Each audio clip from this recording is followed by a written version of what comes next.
Sir Jagan serious గా తీసుకోవాల్సిన అవసరం లేదు అని లోకేష్ చేసిన వ్యాఖ్య సార్.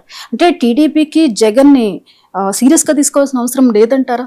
సీరియస్ గా తీసుకోవాల్సిన అవసరం లేకపోతే అసలు మాట్లాడాల్సిన అవసరం లేదు కదా జగన్ గురించి.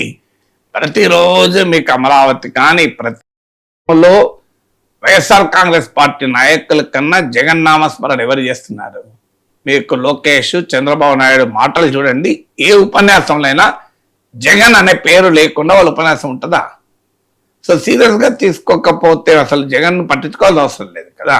ఇప్పుడు మీకు కాంగ్రెస్ పార్టీ గురించి అంటే చంద్రబాబు నాయుడు, లోకేష్ మాట్లాడుతున్నారా?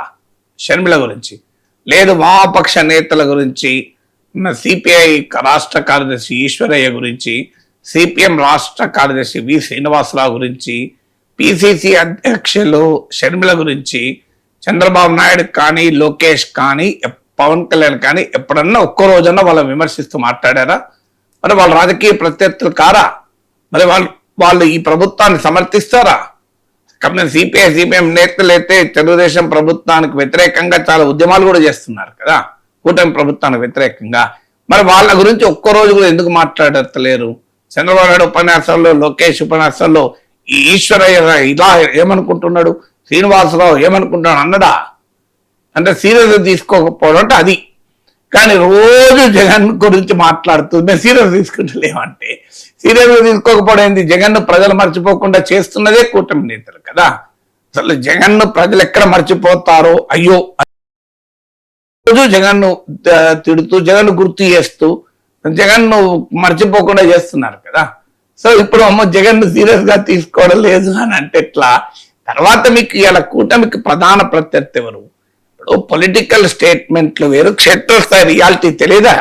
ఇలా కూటమికి ప్రధాన ప్రత్యర్థి అవునన్నా కాదన్నా వైఎస్ఆర్ కాంగ్రెసే కదా. మీకు 40% ఓట్లు తెచ్చుకున్న పార్టీ కదా. 11 సీట్స్ రావచ్చు, శాసన సభలో సీరియస్ గా తీసుకునే అంత స్ట్రెంత్ వైసీపీకి లేకపోవచ్చు.